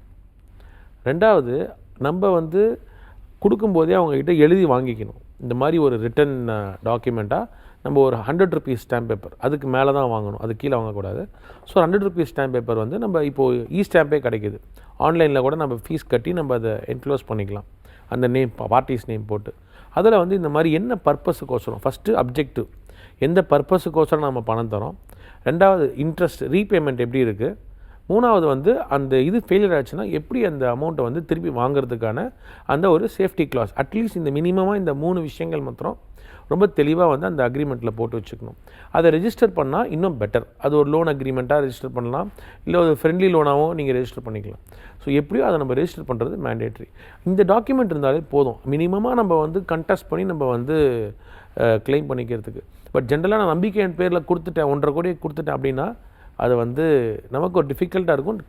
கோர்ட்டை நம்ம நம்ப வைக்கணும். ஏன்னா ப்ரூவ் பண்ண வேண்டிய பேர்டன் வந்து நம்மக்கிட்ட இருக்குது. அவரே ஐபி ஃபைல் பண்ணியிருக்காரு, அவர்கிட்ட போய் நம்ம இவ்வளோ லயபிலிட்டி இருக்குது அப்படின்னு நம்ம கேட்டு வாங்குறதுக்குள்ளே வந்து நமக்கு இன்னும் பேர்டன் ஜாஸ்தியாயிடும். Okay. So have documentary evidence on our side. Okay, thank you so much sir. நம்ம கூட காலர் இணைஞ்சிருக்காங்க, பேசிடலாம். ஹலோ. ஹலோ, வணக்கங்க. வணக்கம் சார். உங்க பேர் எங்கேருந்து சார் கால் பண்றீங்க? நான் திருப்பூர்ல இருந்து மனோகரன் நான் ஃபோன் பண்றேன். ஓகே சார், சொல்லுங்க சார். இங்க திருப்பூர்ல ஸ்வேதா கார்ஸ்ன்னு சொல்றீங்க. Okay sir. Consulting, car consulting. Okay. 2016லங்க 2016ல ஒரு 19 லட்சம் ரூபாய் நம்மள ஏமாத்திட்டாங்க. Okay okay. அது 6 லட்சம் ரூபாய்க்கு ஒரு அட்டையில ரசீது எழுதி வாங்கின பணம் பெற்றுக்கொண்டு எழுதி கொடுத்துருக்கேன். அதுக்கு பேங்க்ல 2 ரூபா வட்டி போட்டு கொடுத்தேன். நான் வட்டிக்கெல்லாம் தரலையப்பா கட்டுன்னு நினைக்கிறேன். அது எப்பாவுனாலும் 40 வருஷம் பழக்கம்னு கொடுத்தேன். 6 லட்சத்துக்கு தான் 3 லட்சமா 2 தடவை வாங்கினாங்க, கட்டணம் கட்டிட்டு இருந்தாங்க. புரியுது புரியுது. போலீஸுக்கு போனா போலீஸ் எல்லாம் சீட்டிங்க, போலீஸ் சீட்டிங் அவங்களோட சேர்ந்துட்டு வாங்கிட்டு அந்த ஏமாத்தி கம்முன்னு நான் வந்து போய் விட்டுருக்கேன். Okay. Assistant commission Vanitha madam இருந்தாங்க 2000. அவங்க கிட்ட போய் கொடுத்தாக்க அவங்க ஸ்டேஷனுக்கு இது பண்ணி விடுறாங்க. ஆனா ஸ்டேஷன்ல போனா இன்ஸ்பெக்டர் அவங்க கூட அன்கோ போட்டு வாங்கிட்டு டிஎஸ்பி எல்லாருமே எஸ்ஐ எல்லாம் அவங்களோட காசு வாங்கிட்டு வந்து. Okay okay. கோர்ட்ல எந்த கேஸும் ஃபைல் பண்ணலையா சார்? இல்ல, அவன் தான் போனாங்க லோக்கல் தளத்துக்கு நான் போனேன். அப்புறம் அவன் வரல, அதுல அவங்க எழுதி கொடுத்தாங்க லோக்கல் தளத்துல. Okay okay sir. Okay sir. இப்போ என்ன பண்ணலாம்னு சொல்லி நம்ம வடக்கு சொல்லுவாங்க சார் யோகேஸ்வரன். அதுதான் 3 லட்சம் 6 லட்சத்துக்கு உண்டான ரசீது இருக்கு. பாக்கி அவன் ஒத்து வந்தானுங்க.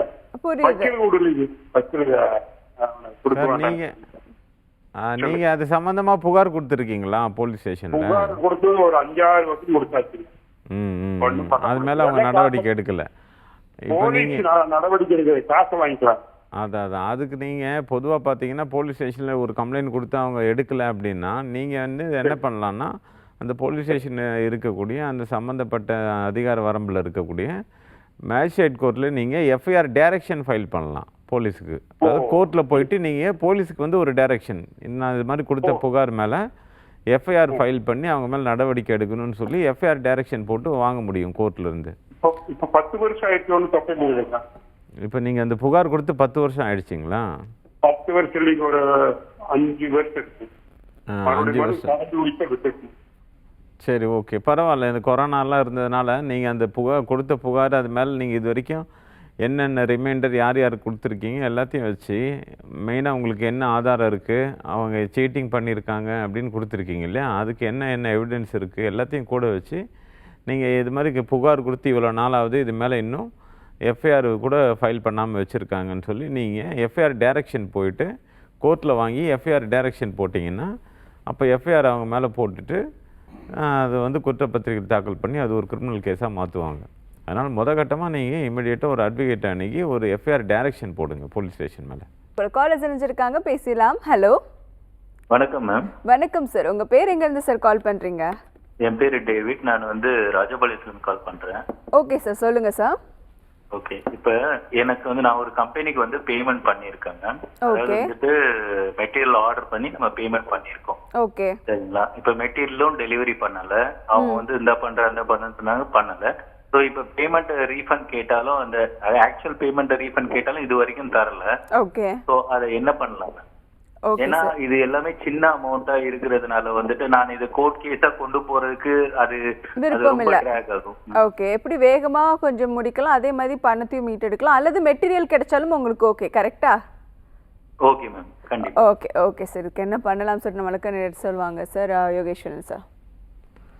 சார் நீங்கள் எவ்வளோ அமௌண்ட்டு நீங்கள் இப்போ பே பண்ணியிருக்கீங்க, என்ன மெட்டீரியல்ஸ் உங்களுக்கு வர வேண்டியது?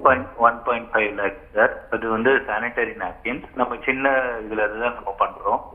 ஓகே, இப்போ நீங்கள் வந்து டிஸ்ட்ரிபியூட்டருங்களா? டிஸ்ட்ரிபியூட்டர்கிட்ட நீங்கள் வாங்கியிருக்கீங்க, மேனுஃபேக்சரர் கிட்ட இருந்து நம்ம வாங்கி நம்ம ரீபிராண்ட் பண்ணி நம்ம இது ஓகே ஓகே. இப்போ அது வந்து நீங்கள் அதுக்கு ரிமைண்டர்லாம் கொடுத்தீங்க, அவங்க வந்து பண்ணுறேன்னு சொல்லியிருக்காங்க, இன்னும் பண்ணலை. ஆமா சார், போன் எடுக்கவே மாட்டேங்கிறாங்க. இப்போ வந்து போன் கம்யூனிகேஷன் தான், அவங்க போனே எடுக்க மாட்டேங்கிறாங்க, ரெஸ்பான்ஸ் பண்ண மாட்டேங்கிறாங்க. ஓகே, ஆனா அந்த கம்பெனி வந்து ரன் ஆகிட்டு தான் இருக்காங்க இல்லையா? கம்பெனி ரன் ஆகிட்டு தான் சார் இருக்குது.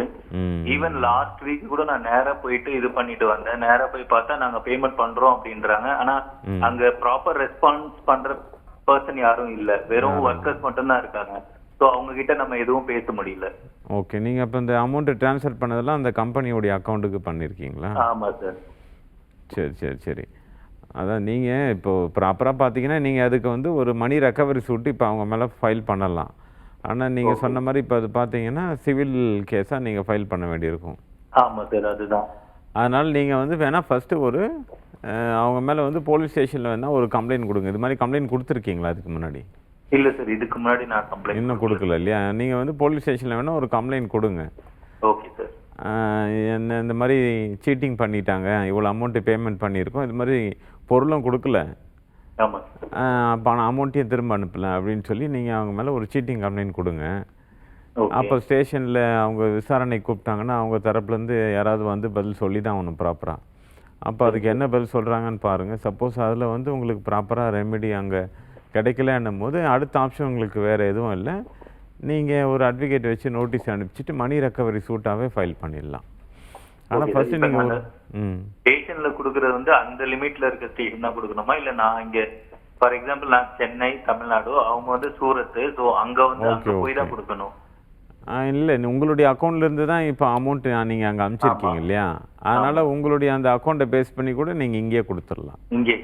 கொடுத்துடலாம். Okay sir, okay sir. அதனால் ஃபஸ்ட்டு அந்த கம்ப்ளைண்ட் கொடுத்துட்டு அவங்கள கூப்பிட்டு பேசி பாருங்கள். சரிங்க சார், நன்றி சார், நன்றி. Okay sir, thank you sir. நம்ம அடுத்த காலர்கிட்ட பேசிடலாம். ஹலோ ஹலோ ஹலோ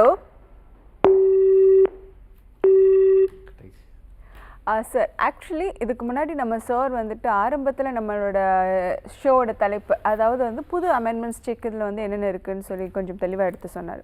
அதே மாதிரி நீங்களும் கொஞ்சம் வந்துட்டு வேறு என்னென்ன அமெண்ட்மெண்ட்ஸ் ஆகிருக்கு, மக்கள் முக்கியமாக தெரிஞ்சிக்க வேண்டியது என்னென்ன அப்படிங்கிறத கொஞ்சம் தெளிவாகவே எடுத்து சொல்லிட்டுங்களேன் சார். அதாவது ஃபஸ்ட்டுலாம் வந்து செக் கேஸ் போட்டால் அப்படியே ரொம்ப நாள் கேஸ் இழுக்கும், கேஸ் இழுத்துருவாங்க அப்படின்ற ஒரு ஃபியர் இருக்கும். என்னடா அது கேஸ் போட்டு நம்ம வக்கீலுக்கு செலவு பண்ணணும், நம்ம டைம்லாம் வேஸ்ட் ஆகும் அப்படின்ற மாதிரி. பட் வந்து இந்த 1989 இன்னைய காலகட்டம் வரைக்கும் அந்த அமெண்ட்மெண்ட்ஸ் எல்லாமே வந்து ஓரளவுக்கு வந்து ரொம்ப நேரோவர் ஆகிடுச்சு ஸ்கோப்பு. நீங்கள் செக்கு கொடுத்தீங்கன்னாவே வந்து உங்களுக்கு as per negotiable instrument act வந்து உங்களுக்கு ப்ரிசம்ஷன் வந்து அந்த செக்கு கொடுத்தவருக்கு பேரில் வந்து உட்காந்துரும், அவர் வந்து அந்த பணம் கொடுக்க வேண்டியவர் அப்படின்ட்டு. ஸோ அது சிம்பிளாக சொல்லணும் அப்படின்னா இன்றைக்கி வந்து இப்போ ரீசெண்ட் அமெண்ட்மெண்ட்ஸில் வந்து பார்த்திங்கன்னா கிட்டத்தட்ட வந்து நம்ம அந்த செக்கை மட்டும் நம்ம கொடுத்தே தான் தீரணுன்ற கட்டாயத்துக்கு ஆகிப்போச்சு. அன்லெஸ் ஆர் அதர்வைஸ் நம்ம வந்து பேர்டனை ஷிஃப்ட் பண்ணி டிஸ்ப்ரூவ் பண்ணணும் அது ஒரு லீகலி என்ஃபோர்ஸபிள் டெட் இல்லை அப்படின்னு சொல்லிட்டு. அதாவது அப்போ தான் வந்து அந்த பர்டிகுலர் இதுலேருந்து அந்த அக்யூஸ்ட் வந்து எஸ்கேப் ஆக முடியும். அதே மாதிரி கம்ப்ளைண்ட் சைட்லேயுமே வந்து அது லீகலி என்ஃபோர்ஸபிள் டெட்டு தான்றது வந்து ஸ்ட்ராங்காக எவிடென்ஷியல் ஆஸ்பெக்டில் ப்ளேஸ் பண்ணணும். சிம்பிளாக எல்இடின்னு சொல்லலாம், லீகலி என்ஃபோர்ஸபிள் டெட்டை ஷார்ட்டாக. பட் இப்போதைக்கு வந்து பார்த்திங்கன்னா முன்னாடிலாம் கேலண்டர் கேஸுன்னு ஃபஸ்ட்டு வந்து நம்பர் பண்ணுவாங்க கேஸை. ஸோ தட் அந்த சமன்ஸ் அண்ட் வாரண்ட் கேசஸ் இந்த மாதிரி பண்ணிகிட்டு இருந்தாங்க. ஒரு டீட்டெயில்டு ப்ரொசீஜர் ஆஃப் சிஆர்பிசி வந்து அப்ளை பண்ணி போவாங்க. பட் இப்போ வந்து அதை எஸ்டிசி சம்மரி ட்ரையல் கேஸுன்னு நம்பர் பண்ணுறாங்க. பட் அதனால் ப்ரொசீஜர் ஆஃப் லா வந்து கட் ஷார்ட் பண்ண மாதிரி கிடையாது. அந்த டைம் ஃப்ரேம் அந்த வித்தின் அந்த 6 months டைம் ஃப்ரேமுக்குள்ளே வந்து சீக்கிரமாக கேஸை முடிச்சிடணும் அப்படின்னு ஃபாஸ்ட் ட்ராக் கோர்ட்டுன்னு ஒரு டைட்டில் கொடுத்து அதில் வந்து கேஸஸை புஷ் பண்ணுறாங்க. ஸோ இதனால் வந்து இந்த செக் கேஸை வந்து அவங்க ஃபைல் பண்ண உடனே வந்து அந்த 6 monthsக்குள்ளே அவங்களுக்கு அவுட்கம் கிடைக்கும். அதே நேரத்தில் அதிகபட்சம் ஒரு 1 or 2 months தான் இழுக்கும் தவிர, இப்போ இன்றைக்கி ஒரு காலர் வந்து 11 years நான் செக் கேஸ் நடத்தினேன் அப்படின்ற மாதிரி சொன்னார். அதுக்கெலாம் வந்து வாய்ப்பே கிடையாது அப்படின்ற மாதிரி ஆகிப்போச்சு ஒன்று. ரெண்டாவது வந்து பார்த்திங்கன்னா அந்த இன்ட்ரிம் காம்பன்சேஷன் ஒரு 143A வந்து ஒரு இன்ட்ரிம் காம்பன்சேஷன் கொண்டு வந்தாங்க. அந்த இன்ட்ரிம் காம்பன்சேஷன் வந்து பார்த்திங்கன்னா இப்போ சார்ஜஸ் ஃப்ரேம் பண்ண உடனே வந்து அந்த 60 daysக்குள்ளே வந்து அந்த 20% அமௌண்ட்டை டெபாசிட் பண்ணுறதுக்கு கோர்ட் வந்து வலியுறுத்தி அந்த பணத்தை கட்ட வைப்பாங்க. அதே மாதிரி அப்பீல்லையுமே வந்து உங்களுக்கு அந்த 20% வந்து கம்பல்சரியாக கட்டியே தீரணும், அதுலேயும் ஃப்ளெக்சிபிலிட்டி இல்லைன்னு சொல்லிட்டாங்க. அதுக்கப்புறமா உங்களுக்கு செக்கு வந்து பார்த்திங்கன்னா முன்னாடி மேனுவல் செக்காக இருந்துச்சு, இப்போ வந்து செக்கு ட்ரங்கேட்டட் செக்குன்னு சொல்லுவாங்க. ஸோ இந்த ட்ரங்கேட்டட் செக்னா ஒன்றும் இல்லை, இந்த பேப்பர் செக்கை வந்து நம்ம எலக்ட்ரானிக் ஃபார்மில் கொடுத்து அனுப்புறது தான் அந்த இன்னொரு பேங்க்குக்கு. அதே மாதிரி செக்குன்னு வரும்போது அது டிஜிட்டலாக பண்ணுறது. ஸோ இந்த பர்டிகுலர் டிஜிட்டலைசேஷன் வந்துட்டதுனால அதுக்கும் வந்து அக்செப்ட் பண்ணிட்டு செக் எடுத்துக்கணுன்றது. சம்மன்ஸ் சர்வ் பண்ணுறது வந்து எலக்ட்ரானிக் ஃபார்மில் த்ரூ இமெயில் அண்ட் வாட்ஸ்அப்பில் வந்து சம்மன்ஸ் சர்வ் பண்ணுறது. அதுக்கப்புறமா வந்து உங்களுக்கு ஜூரிஸ்டிக்ஷன் வந்து இன்னும் கிளாரிட்டி கொடுத்துருக்காங்க. உங்களுக்கு பேயிஸோட ஜூரிஸ்டிக்ஷன், அதே மாதிரி வந்து எந்த இடத்துல பவுன்ஸ் ஆச்சோ அந்த பேங்க் ஜூரிஸ்டிக்ஷன் இந்த 2 ஏரியாவையும் கவர் பண்ணி சொல்லியிருக்கிறாங்க. அதே மாதிரி வந்து பனிஷ்மெண்ட் பார்த்தீங்கன்னா அப் டு 2 இயர்ஸ் வரைக்கும் இருக்குது பனிஷ்மெண்ட்டு. ஸோ அதெல்லாம் இன்னும் அந்த பினலைஸ் வந்து யூட்டிலைஸ் பண்ணணும் அதை அப்படின்னு சொல்லியிருக்கிறாங்க. ஏன்னா நார்மலாக சம்மரி ட்ரையல்னு வரும்போது உங்களுக்கு 3 months தான் இருக்கும் சம்மரி ட்ரையல் பொறுத்த வரைக்கும். அதே மாதிரி ஃபினான்ஷியல் ஆஸ்பெக்டில் பார்த்தீங்கன்னா 2000 rupees தெஃப்ட் கேஸில் 2000 ரூபாய்க்கு கீழே இருந்துச்சுன்னா அது சம்மரி ட்ரையலாக ஷார்ட் ப்ரொசீஜரில் முடிப்பாங்க. பட் இப்போ அப்படி இது வந்து அந்த மாதிரி நம்ம கொண்டு போக முடியாது. அந்த சம்மரி ட்ரையல்ன்றது வந்து அந்த ஸ்பீட் ஆஃப் டிஸ்போசல் ஆஃப் அந்த பர்டிகுலர் கேஸை எவ்வளோ சீக்கிரம் முடிக்கணும் அப்படின்றதுக்கு தான் அதை எஸ்டிசி அப்படின்ற ஒரு கேப்ஷனில் வந்து அதை கேஸ் நம்பர் பண்ணுறாங்க. ஸோ கம்ப்ளைண்ட் பொறுத்த வரைக்கும் அவங்களுக்கு அந்த ஃபியர் தேவையில்லை. இந்த மாதிரி வந்து நம்ம வந்து கேஸுன்னு போயிட்டா நம்ம வந்து வக்கீலுக்கு நிறைய ஃபீஸ் கொடுப்போம் இல்லை. நம்ம எடுக்கிற வக்கீலை பொறுத்து இருக்குது. அதாவது நம்ம என்றைக்குமே வக்கீலில் அட்வொகேட் கிட்ட போகும்போது அவங்க ஆஃபீஸ் அட்மாஸ்ஃபியரும் சரி அந்த ஆஃபீஸ் சைஸை வச்சோ சரி நம்ம வந்து இது பண்ணக்கூடாது. We have to trust the advocate and we have to go for litigation to succeed our matter. Okay sir, thank you sir. நீ கால் பண்ண ஒவ்வொரு நேர்களுக்கும் ரொம்ப தெளிவாக எக்ஸ்பிளைன் பண்ணுங்கள் sir. Thank you Yogeswaran sir and thank you Deevan Rajkrishna sir. நம்ம மீண்டும் நாளைக்கு சந்திப்போம். Until then this is Nila signing off. இது சட்டம் ஒரு வகுப்பறை.